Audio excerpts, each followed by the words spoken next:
demand 24/7 on the iHeartRadio app. The Crohn's and Colitis Foundation has been at the forefront of inflammatory bowel disease research and care for over 50 years. Learn more about research, education, and support at Crohn'sColitisFoundation.org. This is the KBLA Sports Minute with Ray Richardson. The Lakers had some defensive issues last night at Crypto.com against a young and very good San Antonio Spurs team. Without star center Victor Wembanyama, San Antonio still dominated the Lakers for a 132-119 win. The Lakers were down by 20 in the third quarter. Luka and LeBron had productive nights, but it didn't make a difference. Luka finished with a game-high 35 points. LeBron had 19 points, 15 rebounds, and 8 assists. The Clippers are back in action tonight in Houston. The Clippers have only 2 wins since November 14th. Congratulations to WNBA star A'ja Wilson. The Las Vegas Aces Center was named Associated Press Female Athlete of the Year. Wilson led Las Vegas to their third WNBA championship in 4 years. She led the league in scoring in block shots last season, 23.4 points per game and 2.3 block shots.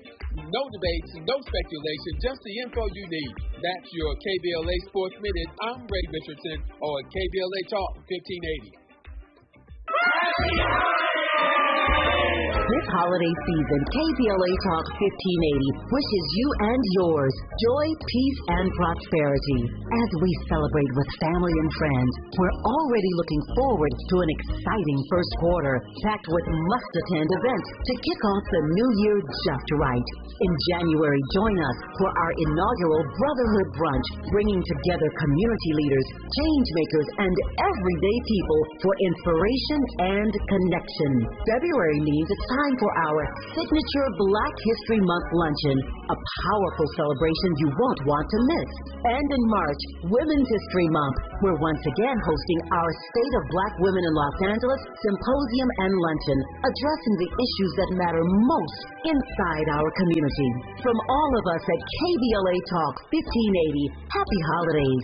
Stay tuned for more details on these incredible upcoming events. KBLA Talk 1580, your voice, your community, your power.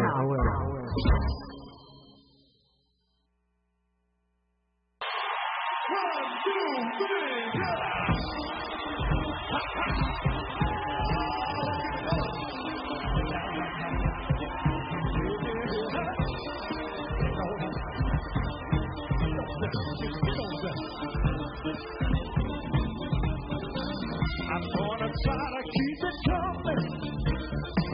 Things ain't always new, but I'll be alright as long as I can find the groove. Yes, I will. Somehow I know that I can make it. You seem to like my style. Don't you worry, I'm gonna be around a while. I'm just happy to see you talk to me like it's time again. Live from historic Lemert Park in Los Angeles, California, I'm Tavis, Smiley, and I'm so glad to see you and me. Back in stride again.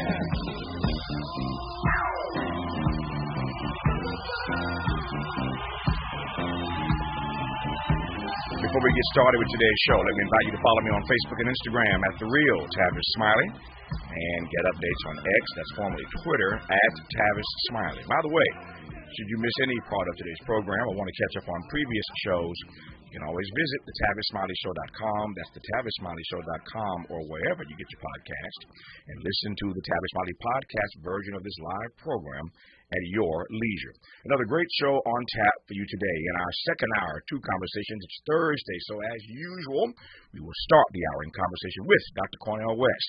On the B side of our 2, Reverend Willie Williams, chair of the Emmett Till Interpretive Center in Sumner, Mississippi, talks about their latest acquisition. They have purchased the actual barn where young Emmett was lynched, tortured, and killed 70 years ago. In our third hour, 2 more conversations. Up first. When you go after your dream, there's nothing like it. It's good time and it's bad times, but there's nothing like it. I went to see The Silence of the Lambs and was instantly struck by the haunting song that Chewing Gum dances to. The song is Goodbye Horses by someone named Q Lazarus. Jonathan walked in and said, "You got to hear this," and it was Goodbye Horses. I also learned that she'd completely vanished in the mid-1990s. But I never stopped wondering what had happened to Q Lazarus. I called the car service to go from Brooklyn to Manhattan and struck up a conversation with the driver. When we got to Manhattan, she turned and said, "Nice to meet you, Ava. I'm Q." They weren't ready for a black rock and roll singer. They didn't fit into any boxes. No, she was on her way to being something major.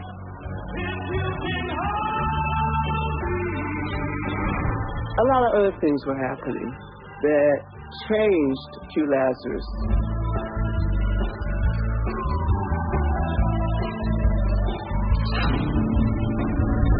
We're doing this documentary to let you know what went wrong, that why I disappeared.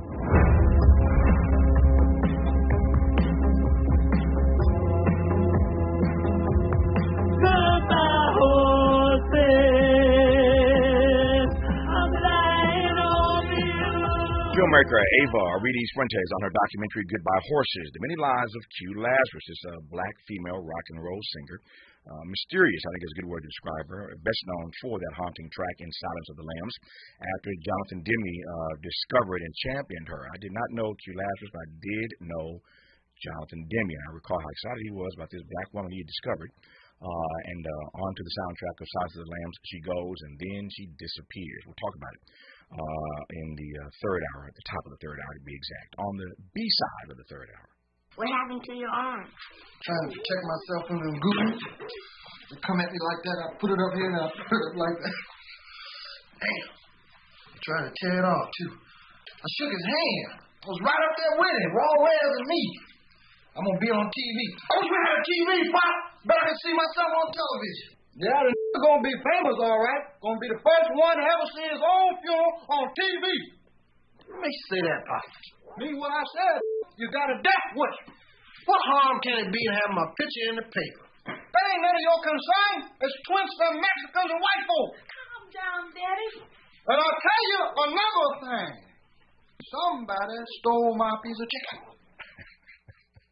Cecil Brown, UC Berkeley professor, and Richard Pryor's longtime friend, co-writer, collaborator, celebrates the life and legacy of the GOAT. As this week marks 20 years, believe it or not, since the passing of Richard Pryor. We'll do that on the B-side of hour 3. But we commence today's show in conversation with former U.S. Attorney, Michigan law professor, and best-selling author Barbara McQuade. Barbara McQuade, how are you? Good to have you back on the program. I am well, Tavis. Thanks so much for having me. Great to be with you. I think of you from time to time, just wondering how you are processing the stuff that happens from day to day. And so I want to just check in with you again. I love the book, of course, the bestseller, New York Times bestseller, Attack from Within, How Disinformation Is Sabotaging America. Just one big question to get started here, and we'll jump from there. With regard to this administration and the disinformation they continue to spread, I'm thinking certainly about these boats they're blowing up and killing people. But what's your sense since we last talk of the way they are doubling down on disinformation? It's really remarkable, Tavis. I wrote this book now and thought it was remarkable then, but it seems that they have just completely doubled down on this strategy and that supporters don't seem to care. There are certain things that we can see with our own eyes are not true. This idea that we're blowing up boats in the Caribbean with a country with whom we are not at war. And claiming that this is all necessary to prevent fentanyl overdose deaths when Venezuela does not export fentanyl, they export maybe cocaine. And yet we see Congress, with few exceptions, barely batting an eye.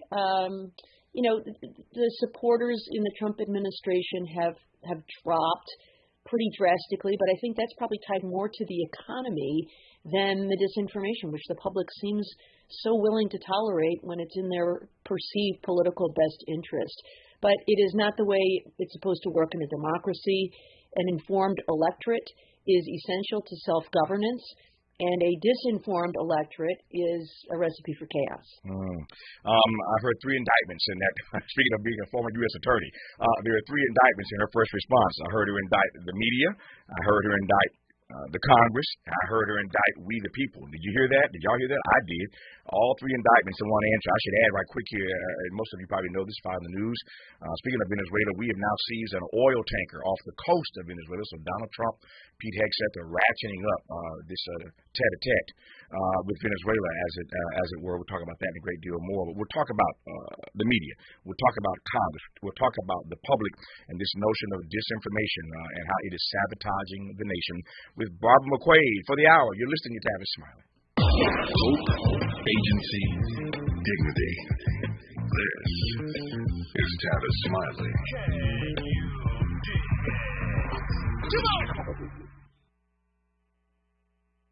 Celebrate good times.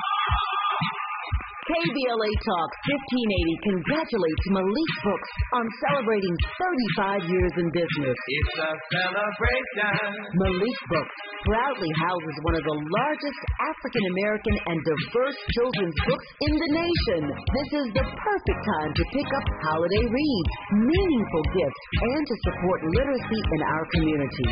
For 35 years, Malik Books has stood strong in the Black Book Revolution, uplifting stories that heal, inspire, and transform. One reader at a time. Change your thoughts, change your life. Books are the gift that keeps giving. From all of us at KBLA Talk 1580, congratulations to Malik Books on 35 years of culture, pride, and community. Make a move into a home of your own. With City National Bank's Ladder Up Home Loan Grant, you can receive up to $20,000 that you never need to pay back. Use it toward your down payment, save on closing costs, or to buy down your mortgage rate. Find out more at cnb.com/ladderuphome. City National, here for every stage of the journey. Property must be in a qualifying market in California, New York, or New Jersey. Additional terms and conditions apply. Not all applicants will qualify. Number 536994. Nugget bells, nuggets all the way.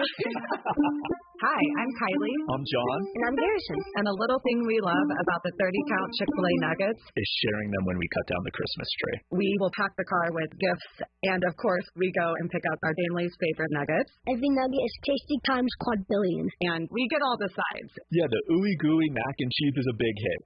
Share the nuggets, share the joy. Order the 30-count Chick-fil-A nuggets on the Chick-fil-A app. Real guests paid for their testimonials. KBLA Talk 1580. We've got a lot to talk about. KBLA Talk 1580 reminds you that we keep us safe. Every girl deserves a chance to shine. That's the belief behind Forgiving for Living, Inc. Since 1999, this organization has been empowering at-risk girls ages 13 to 18, helping them overcome behavioral and mental health challenges. Founder Wendy Gladney's personal journey inspired the mission to give girls hope and purpose through the power of forgiveness. Through their ambassador program, workshops, and annual conference, Forgiving for Living has touched over 3,000 young lives, providing mentoring, life skills, training, and tools for building self-esteem and confidence. You can make a difference. Visit forgivingforliving.org to donate, volunteer, become a mentor, or find help for a young girl in need. Forgiving for Living, Inc., building brighter futures for young girls. Visit forgivingforliving.org today. This is a community call to action from KBLA Talk 1580. Freedom is an endless meeting. So let's get back to it with Tavis Smiley. Tavis Smiley and Barbara McQuade, former U.S. attorney, best-selling author, professor of law at U of M, University of Michigan. Always delighted to have her on this program. She wrote a book just over a year or so ago. It's called Attack from Within, How Disinformation Is Sabotaging America. Written a few books, all bestsellers. And this disinformation issue is getting worse by the day. So many examples one could point to. The thing we started with, again, in case you've just tuned in, is what's happening off the coast of Venezuela. Now we have seized this oil tanker. And we, to this very day, are still in the dark about a couple of different things with regard to this particular issue. Number one, in no particular order, we keep being told that they're blowing up these boats and killing people because they're trying to smuggle drugs. We have no evidence of that. Nothing has been presented to the American people or to Congress, to my knowledge, that suggests that what they are telling us about blowing up these boats because they're engaged in drug smuggling. You heard Barbara make a joke a moment ago about fentanyl. They don't even do fentanyl in Venezuela. But they keep telling us this, but there's been no evidence presented to the American people that this is true. So we're supposed to just take their word for it, and in this instance, take the word of a guy who lies all day, every day. That's the first thing we're going to talk about. The second thing we're going to talk about is this videotape. We're still, back and forth in this conversation between Democrats and the White House and the Defense Department, and even Republicans now. Some of them are demanding, asking for this video to be released about this last excursion or incursion where they blew this boat up. As you well know, 2 folks survived. We are told they are waving hands for rescue or help or something, and we go back and hit them again and kill the last 2 survivors, which violates every law of international policy. But we went back and blew them up a second time, and so we're still waiting on whether or not the American people will ever see that particular videotape. So we're in the dark about all of this, and we're told once again to just take their word. And yet taking their word is scary because we know again how they engage in this disinformation campaign on pretty much everything. So Barbara answers my first question by saying, yeah, but there's an indictment of at least 3 groups of people. There's an indictment of the media, there's an indictment of Congress, and there's an indictment of we the people. How much of this disinformation are we willing to swallow? Let me take them in the order that you laid them out, Barbara. Talk to me in real time about the ways you're being disappointed by the media vis-a-vis Donald Trump and the disinformation he keeps spreading and the way they're going about covering it, as it were. Yes. Well, first, let's make sure we lay the bulk of the blame where it belongs, which is at the feet of Donald Trump and his administration. I don't want to blame others for his bad acts. But we have these institutions in our society that serve as important checks on abuse of power in the executive branch. And one of those is, the so-called Fourth Estate, the media. The right is enshrined in our First Amendment. The founders of our Constitution talked about how incredibly important it was to have a vigorous free press, which is why it was protected. But I think we are seeing our free press really cowed by some of the intimidation tactics of the Trump administration. Early on, we've seen settlements of lawsuits that were frivolous at best, right? ABC News had one, CBS and 60 Minutes had another, with these incredibly frivolous claims and settled for millions of dollars. And I think that sent a message to other media outlets that you better tread cautiously because you too will be sued, even if it is something without merit. And so, I think it results in some self-censorship. I don't want to get sued, so I better not say anything that's too aggressive about this administration. I think the other place where we've seen the media really shrinking from its responsibility is in its desire to get approval for these, billion-dollar merger deals.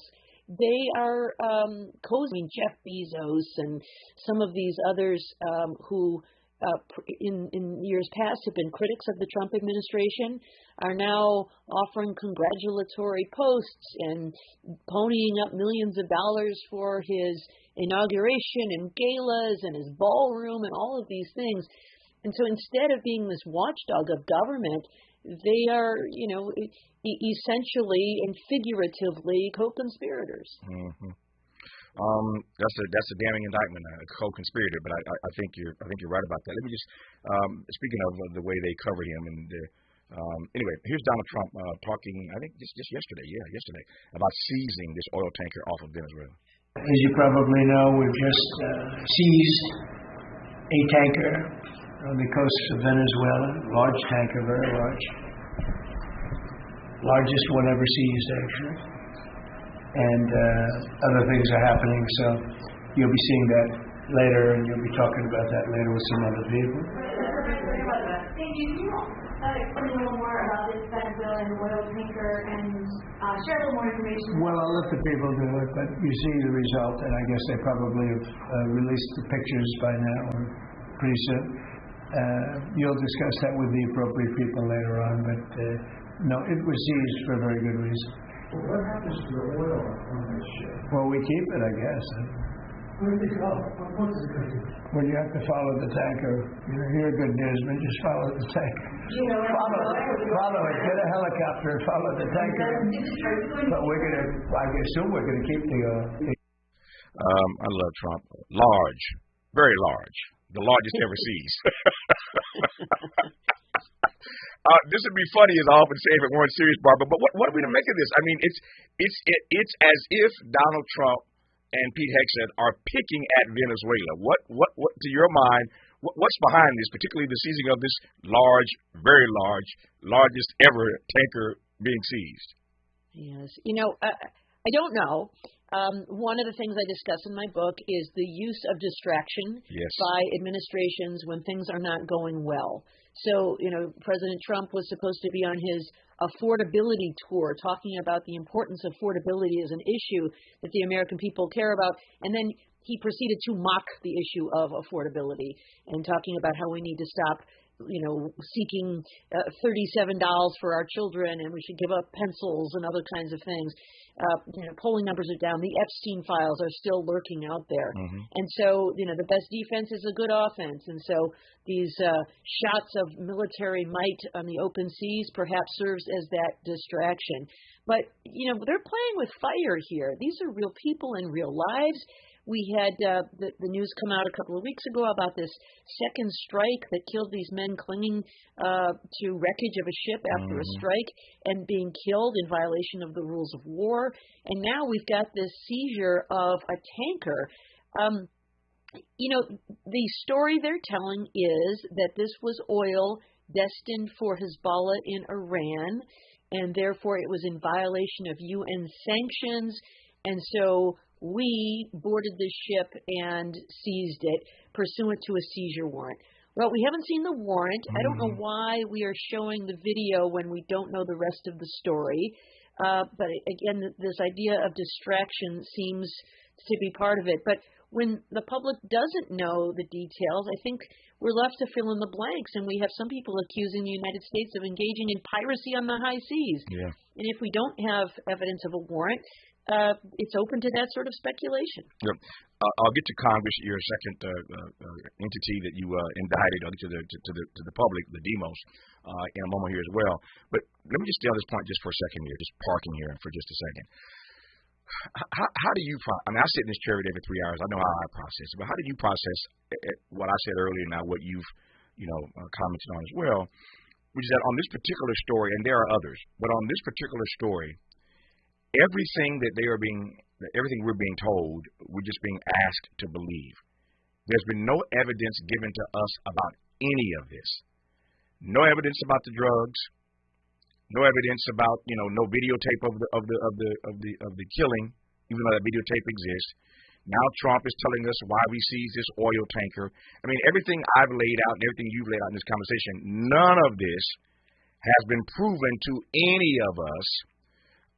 We're just supposed to take what they say as gospel. And again, I can indict the media in that regard because I have not seen the media with any robust reporting, with any robust engagement on this particular point. They're reporting this story as the administration is giving it to them. It reminds me of an indictment I've had any number of times over the course of my career about the media being embedded when we are at war. And it's hard trust me, I do this every day. It's hard to be embedded, to establish a relationship with the subject. You're riding in the tanker, or you're on the ship, or you're out with the patrol at night. When you're embedded, it's hard to pull all the bias out of your reporting. It's hard to pull all that out. And so here we are now with a media that's feeding us this story every day from the administration. No facts have been presented, but that reality has not become a storyline itself. Are you following me? That the media has not made a storyline out of the fact that we have not been given any evidence of any of this. That ought to be a story itself, if I'm making sense at all. I hope I am. I don't know. Yeah. Oh, yeah, no, I think that makes a lot of sense. And I think some of it has been cultivated by the Trump administration. Think about some of the things they have done. They banished the Associated Press from the Oval Office for refusing to use the term Gulf of America instead of Gulf of Mexico in their style guide.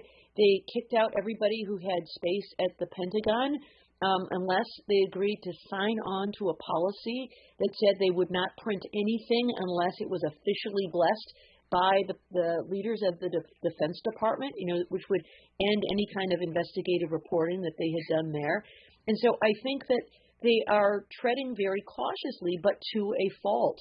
We need a robust press, but look at some of the examples. In recent weeks, we have seen when reporters have asked difficult questions of President Trump, once in the Oval Office and once on Air Force One, he told one woman that she was an embarrassment and her press pass should be pulled, and he refused to answer the question. And then with regard to the other, he said, "Quiet piggy." Yeah. He called her piggy. Yeah. It's publicly humiliating these people. And so I think that when people see that go on, they are, maybe it's human nature, they're starting to pull their punches. And that's not how the free press has historically operated in the United States. We need an aggressive press. But we're seeing those traditional outlets being replaced by some of the far-right are just mouthpieces for the Trump administration. Yep. You said earlier that Congress has barely batted an eye with regard to any of this, and it's hard to hear you say that Congress has barely batted an eye, about which you are correct. In the same breath, listen to you say that we are violating all the rules of war. Link those two things together for me if you can. Yes. So, these attacks on these boats in the Caribbean, even if they were transporting drugs, and as you say, quite appropriately, we've seen no evidence of that. But let's just assume, for argument's sake, that they are. It is still illegal. Yeah. We can do proactive strikes if we believe we are in an armed conflict with somebody. So, for example, President Obama ordered the assassination of Osama bin Laden because we were in what was deemed armed conflict because of his attack on the United States. He ordered a drone strike on Anwar al-Awlaki, a U.S. citizen, by the way. Controversial at the time, but at least it was supported by legal memoranda prepared by government officials that said we were in an armed conflict with al-Qaeda in the Arabian Peninsula, of which he was the leader. Those were the bases for those strikes. Here, we are not in armed conflict with Venezuela. And so the idea that we're striking these ships because they're transporting drugs, you have two options, really. One is treat it as a criminal case, in which case you can interdict the ship, you use Coast Guard personnel, you can seize the drugs, and you can refer it for criminal prosecution. They haven't done that. You can't just kill people in the criminal justice system. You have to charge them, try them, convict them, and then sentence them, and not to death, by the way, for simply transporting drugs. Or it can be seen as a military matter, in which case we can justify such strikes only if we are in armed conflict with that nation. We are not in armed conflict with Venezuela, much as the Trump administration perhaps would like us to be. Yeah. And so those two things are really an outrage. And yet, as we said, Congress should be dragging people into hearings. We should have hearings every day on this stuff. Instead, they cut Pete Hegseth's travel budget by 25% yesterday when they passed the National Defense Authorization Act. Yep. I guess you won't be able to do push-ups with a few of the guys in Germany this year. But they're barely making sense. The one person who's really on the Republican side who's really raised some ruckus about this is Rand Paul. He has objected to this, but what we really should be seeing is Congress bringing in oversight, the armed services committees, bringing in these leaders to talk about these things. We are seeing a little bit of movement on the second strike of killing the men who were on the ship. So I guess that's that's good for you. Yeah. But the whole operation itself just is baffling. I'm sorry, Barbie. I'm up at the clock here. I want to continue as we come forward, but I want to put a finer point on the House passing this bipartisan $900 billion defense bill yesterday.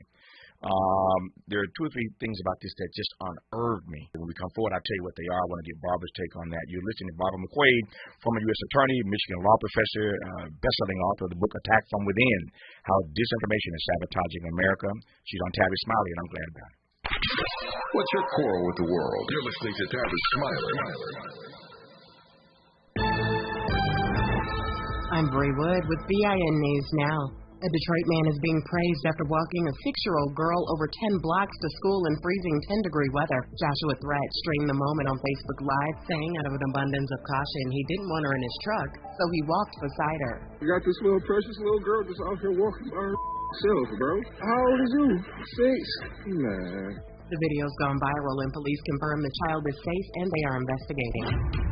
A Pennsylvania Catholic deacon is under fire for a social media comment about Congresswoman Ilhan Omar. Deacon George Garber wrote, "Send her back to Mudtown," in response to a post calling Omar garbage. The Harrisburg Diocese condemned the remark and says it's addressing the matter.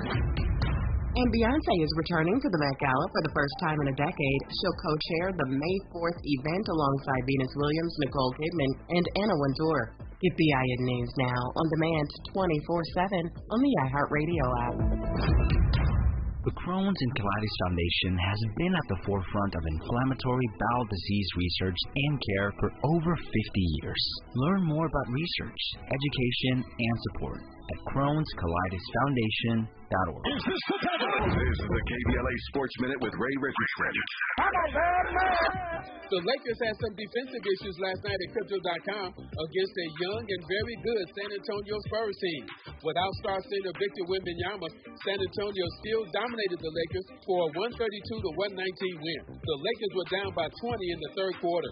Luka and LeBron had productive nights, but it didn't make a difference. Luka finished with a game-high 35 points. LeBron had 19 points, 15 rebounds, and 8 assists. The Clippers are back in action tonight in Houston. The Clippers have only 2 wins since November 14th. Congratulations to WNBA star Asia Wilson. The Las Vegas Aces Center was named Associated Press Female Athlete of the Year. Wilson led Las Vegas to their 3rd WNBA championship in 4 years. She led the league in scoring and block shots last season, 23.4 points per game and 2.3 block shots. No debates, no speculation, just the info you need. That's your KBLA Sports Minute. I'm Ray Richardson on KBLA Talk 1580. We've got a lot to talk about. Hi, I'm Zoe Williams, a.k.a. the Voice of Reason, encouraging you to join me weekdays from 7 to 9 p.m. for the world's most intriguing relationship radio roundtable. Every night, I facilitate and encourage our loyal listeners to participate in the most engaging relationship discussions you'll hear anywhere. So make it a point to rendezvous with me, Zoe Williams, the Voice of Reason, Monday through Friday, 7 to 9 p.m. Pacific Standard Time. Trust me, your relationships will never be the same. The VOR is on fire tonight. Unapologetically progressive. KBLA Talk 1580. We've got your black.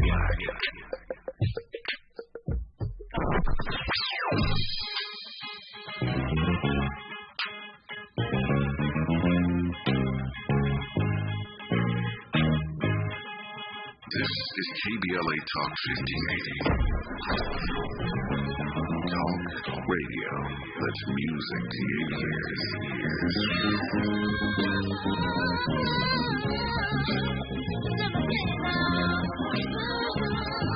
We're unapologetically progressive. KBLA Talk 1580.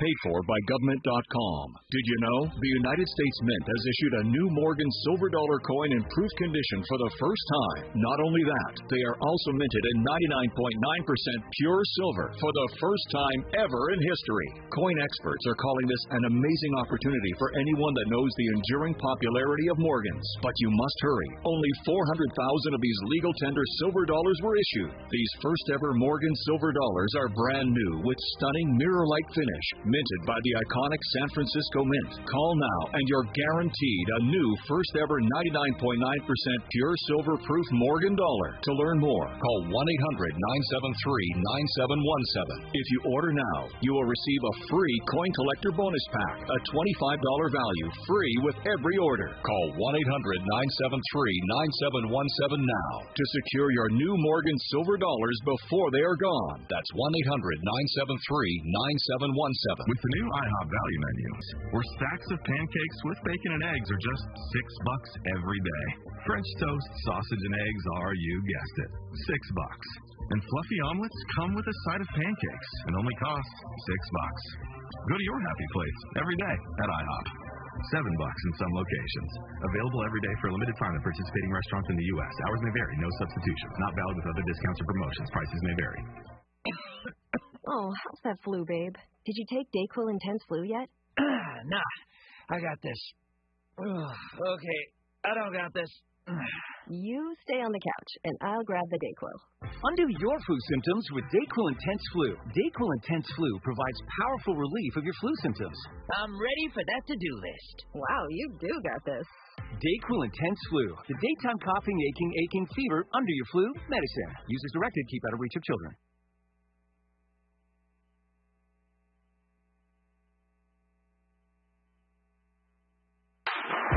Less monologue, more dialogue. Tavis Smiley continues right now.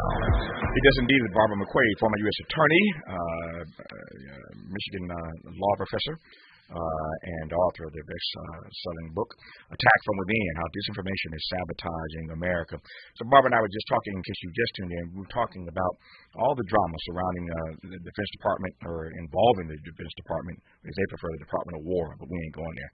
The Defense Department, Donald Trump, and all the stuff that we're not being told about these killings of people on boats out in the oceans.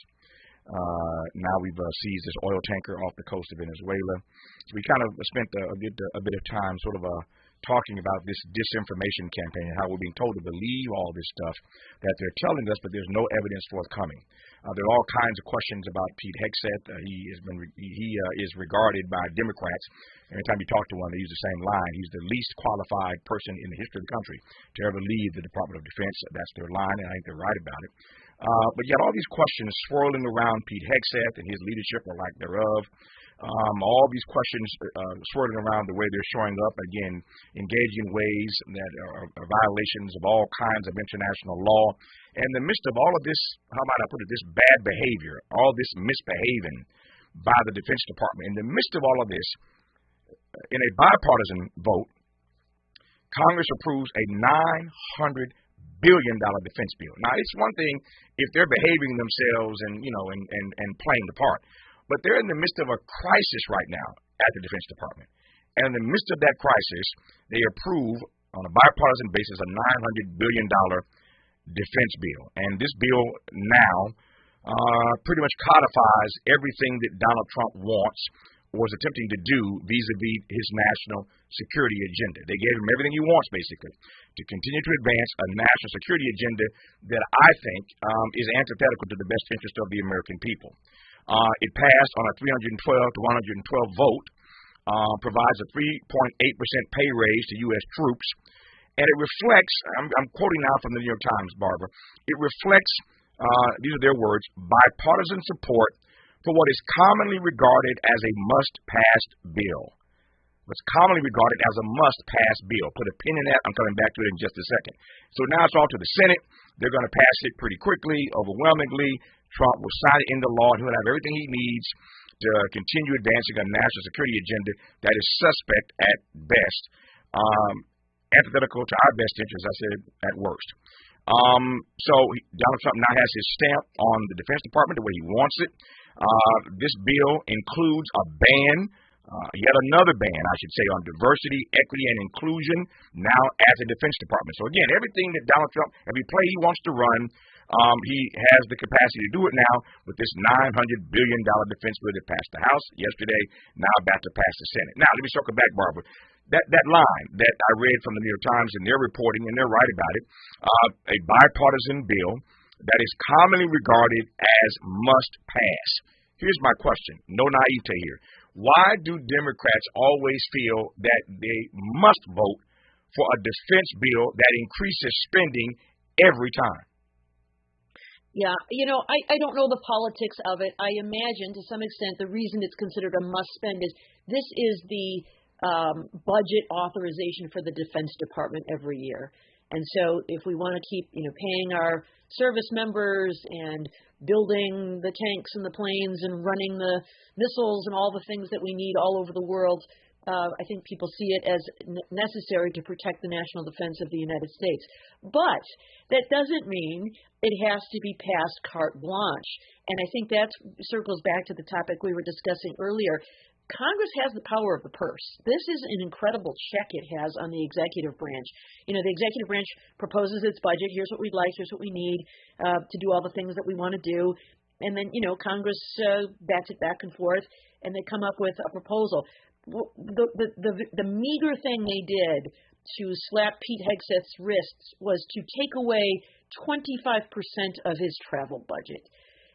There are a lot more things they could have done here to put his feet to the fire. And a big part of that is because they're refusing to share video of the strike that killed these two survivors clinging to the wreckage of their blown-up ship.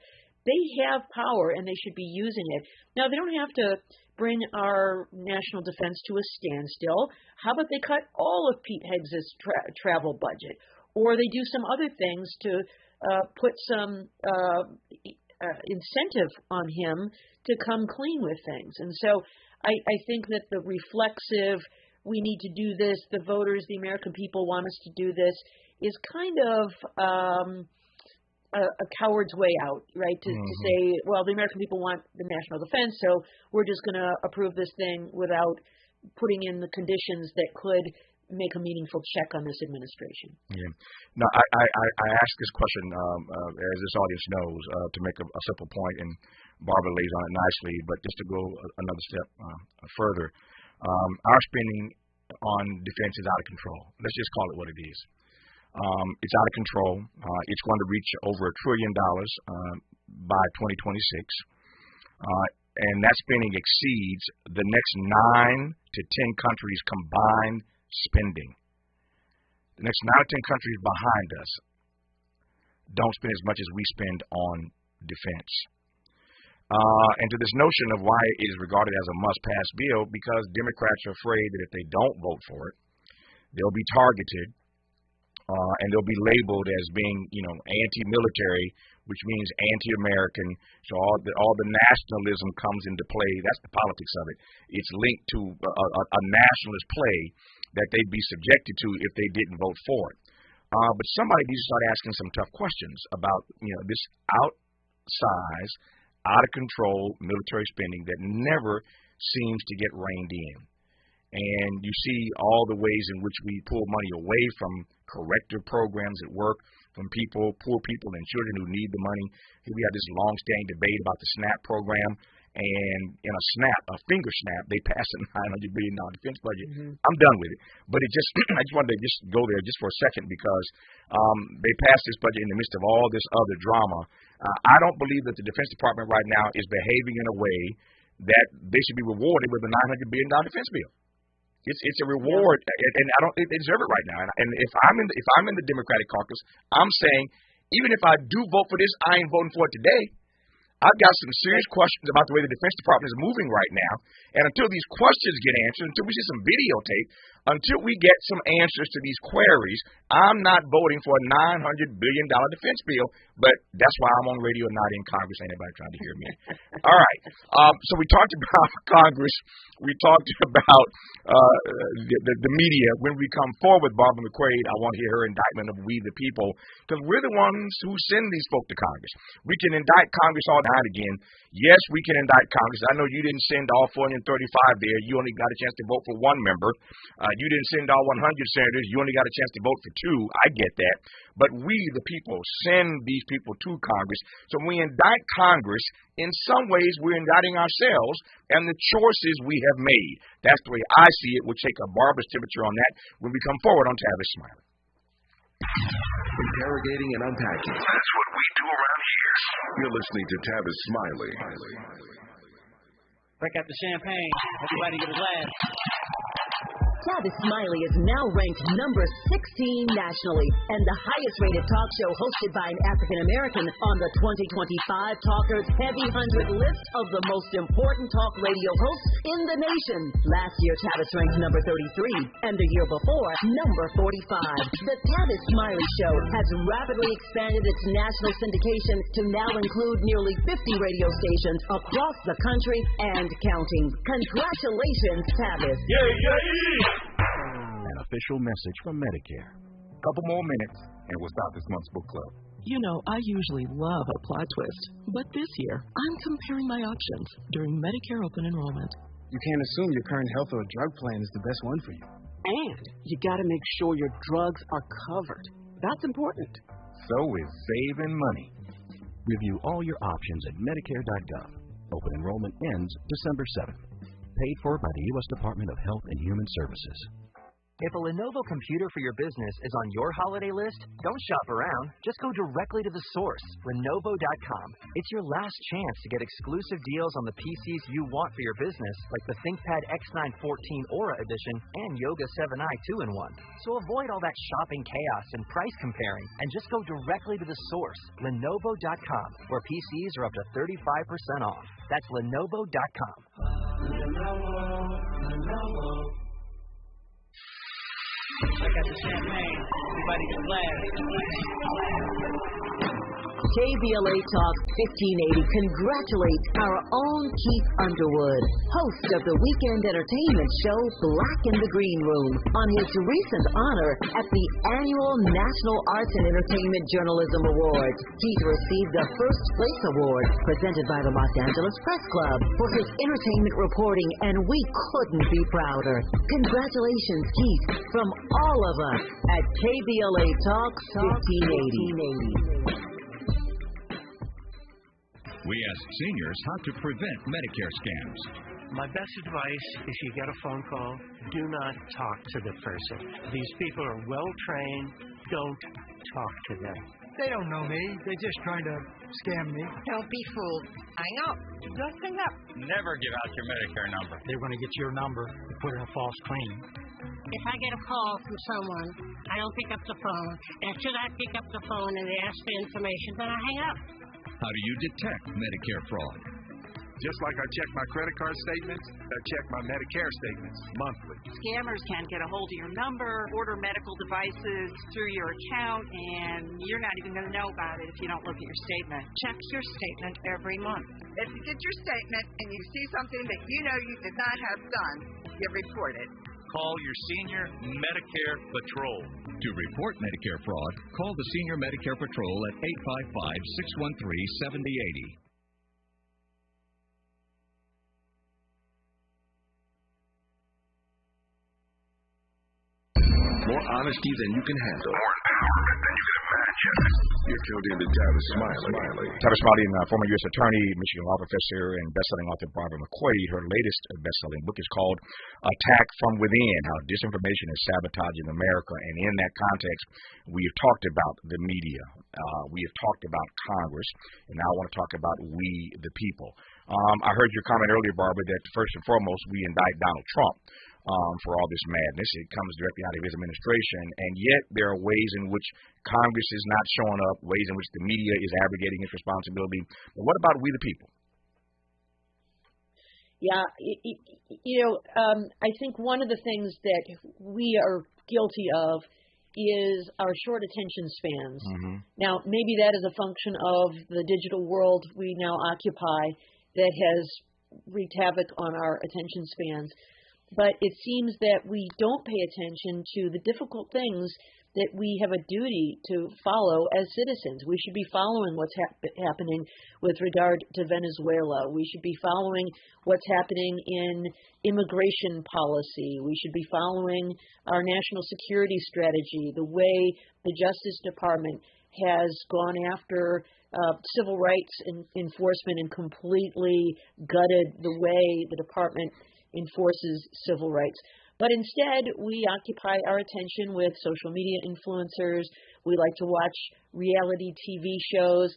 We love sports. I love sports. We spend a lot of time on these recreation activities, which have a place in society. But I feel like we spend so much time on these things that we are not focusing on the things that matter. Now, maybe some of it is we now live in a world where there's just so much information out there that it's difficult for us to process it. The media sphere has been so splintered that we're not all focusing on the same things, and that makes it difficult for us to get our arms around things and engage in the kind of collective action that's necessary. But I think that we need to welcome the responsibility that we have as citizens to pay attention to what's happening in our government. Because if we don't, we are at risk of losing our democracy. You mentioned the Department of Justice, and as I mentioned a few times, you are a former U.S. attorney. I asked this question when you were last on the program, but so much has happened since then, so I'm just going to ask this question one more again. As a former member of that department, what's your sense of the way justice under Pam Bondi is showing up these days? It's just a travesty, Tavis. I think that, there are probably 90% of the department lawyers around the country are doing what they've always done, which is, prosecute cases when people have violated the law.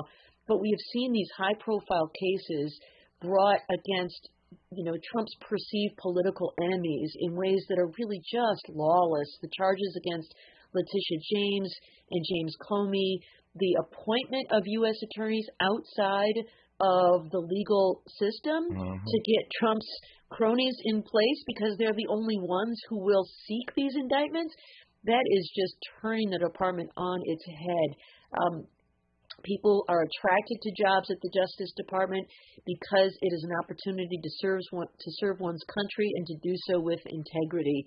And I really worry that we are seeing tons of people leaving the department either because they were fired for charging Donald Trump in one of the many cases, or charging the people who attacked the Capitol on January 6th, or they're retiring or they're resigning because they just don't want to be a part of this.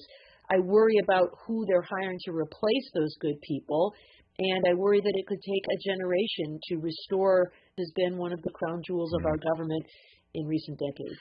Again, her most recent New York Times bestselling text is called Attack from Within, How Disinformation Is Sabotaging America. Her name is Barbara McQuade. When we come forward with Barbara in our remaining moments today in this conversation, I want to circle this thing back to national security because if you consider what we've been discussing in this hour, all the ways in which we are being subjected to disinformation, you consider this $900 billion budget for the Defense Department that was passed in a bipartisan manner yesterday. I'm wondering, I'm thinking, pondering, how much worse things are going to get so long as Donald Trump and Pete Hegseth can hide behind national security as the reason why we can't see videotape, as the reason why they can't give us more detail, give us evidence to support the things that they are saying and doing. They all hide behind. And Trump ain't the first president to do it. I ain't stuck on stupid. But he's taking it like everything else to a whole other level. It's on steroids with him. How much more trouble are we in as long as they can hide behind this notion of keeping us in the dark in the interest of national security? You're listening to Tavis Smiley. For all the freedom-loving folk, this is Tavis Smiley. I feel like freedom. KBLA Talk 1580. We've got a lot to talk about. KBLA Talk 1580, connecting you with services and solutions.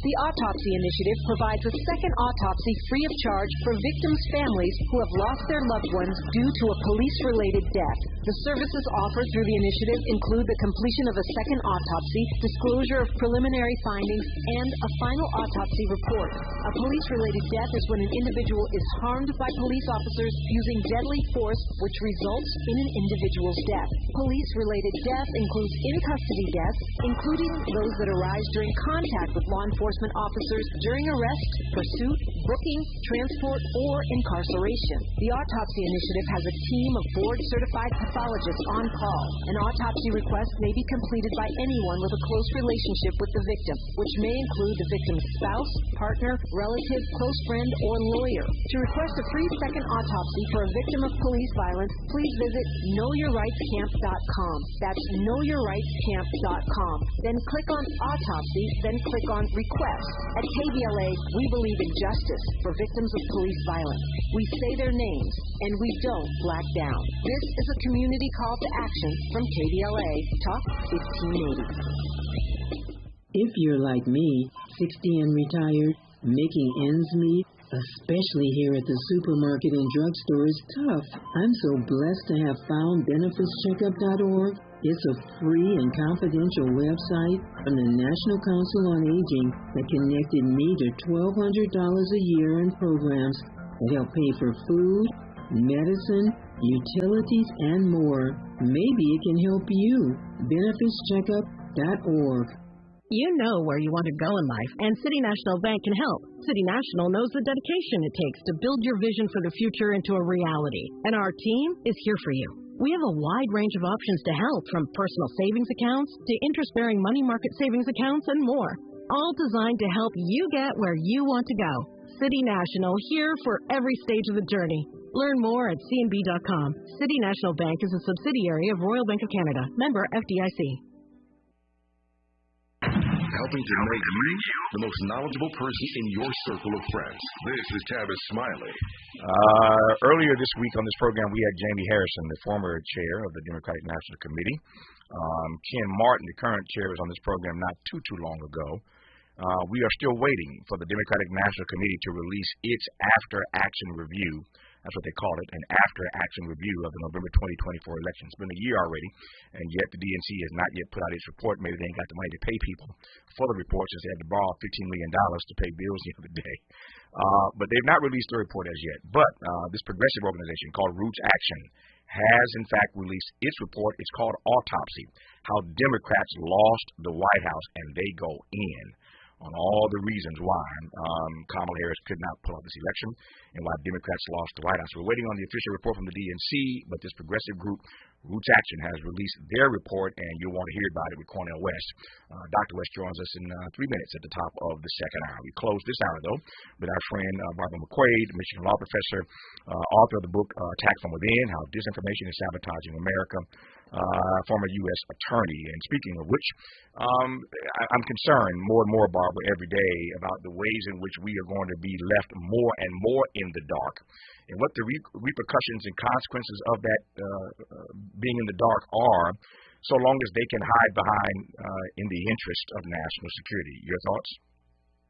Yes, I think this is something that's problematic, and I worry that the current Supreme Court is going to be an enabler of this. You know, courts have typically been quite deferential of the executive branch when it comes to national security, but they have at least required them to say this is the kind of thing that is of the nature to be protected by national security, and there is someone specifically who has filed a detailed affidavit explaining why it has to remain undisclosed to the public. I worry that we're getting away from that if the administration simply says, hey, national defense, state secrets. They tried to do this with immigration, with those secret immigration deportations, and I worry that although lower courts have been holding the administration's feet to the fire, we're seeing the Supreme Court give a lot of deference to the executive branch. No, to Barbara's point now, Trump argued earlier this week that national security is at risk if the Supreme Court rules against his tariffs. I mean, this is what I'm talking about. It's the way this game is being played that our security is in trouble. If y'all rule against me on these tariffs, what in the world is the link between advancing your tariffs and national security? But this is what I mean, that they hide behind this notion of national security as a ruse for everything, as a justification for everything. And we end up, again, having to deal with the repercussions and consequences somewhere down the road of things that we know not. But I digress. Barbara McQuade, always an honor to have you on the program. Thanks for your time today, and happy holidays to you. Okay, thank you, Tavis. Same to you. An honor to have you on the program. When we come forward, Dr. Cornel West kicks off hour 2, as he does every Monday and Thursday on Tavis Smiley. KBLA 1580 Santa Monica. I'm Bray Wood with BIN News Now. A Detroit man is being praised after walking a 6-year-old girl over 10 blocks to school in freezing 10-degree weather. Joshua Threat streamed the moment on Facebook Live, saying out of an abundance of caution he didn't want her in his truck, so he walked